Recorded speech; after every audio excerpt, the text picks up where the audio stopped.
बातमीपत्राच्या पहिल्या भागात आपलं स्वागत। आता बातम्या पाहूया विस्तारानं। बनावट नोटा चलनात खपवणाऱ्या टोळीचा जुना राजवाडा पोलिसांनी पर्दाफाश केलाय। कोल्हापुरातील एका बँकेत अमोल पोद्दार यानं भरलेल्या 500 रुपयांच्या 86 नोटा बनावट असल्याचं निष्पन्न झालंय।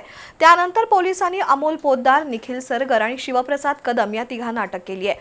त्यांना न्यायालयानं 23 जानेवारीपर्यंत पोलीस कोठडी सुनावली आहे। या नोटांची छपाई कुठं झाली, या नोटांची कोणत्या मशीनवर छपाई केली, या टोळीनं किती नोटा चलनात आणल्यात याबाबत पोलिसांकडून कसून शोध सुरू आहे।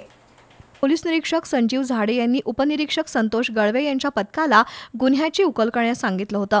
गेल्या काही दिवसांपासून पोलिसांकडून एटीएम सेंटरमध्ये पैसे भरणाऱ्या तसंच बनावट नोटा देणाऱ्या संशयितांचा शोध सुरू होता। अखेर पोलिसांनी अमोल पोद्दार या सराफाला अटक केली। त्याच्याकडे चौकशी केल्यानंतर त्यानं रेकॉर्डवरील गुन्हेगार निखिल सरगर यांना आपल्याला बनावट नोटा दिल्याचं सांगितलं। त्याला ताब्यात घेऊन चौकशी केली असता अमोल पोद्दार याच्याकडे सोन्याची चेन बनवण्यासाठी दिली होती। तो कमी टंचाचं सोनं वापरणार असल्यानं आपण त्याला 500 रुपयांच्या बनावट नोटा दिल्याचं स्पष्ट केलं। अधिक चौकशीत निखिल सरगर याला मूळ वारणा कापशी इथला आणि सध्या कोल्हापुरातील दाभोळकर कॉर्नर इथं राहणारा शिवप्रसाद कदम यानं त्या बनावट नोटा दिल्याचं सांगितलं। दरम्यान तपासात अमोल पोद्दार याच्याकडून 500च्या आणखी 20 नोटा पोलिसांनी जप्त केल्या। तसंच शिवप्रसाद कदमला अटक करण्यात आली।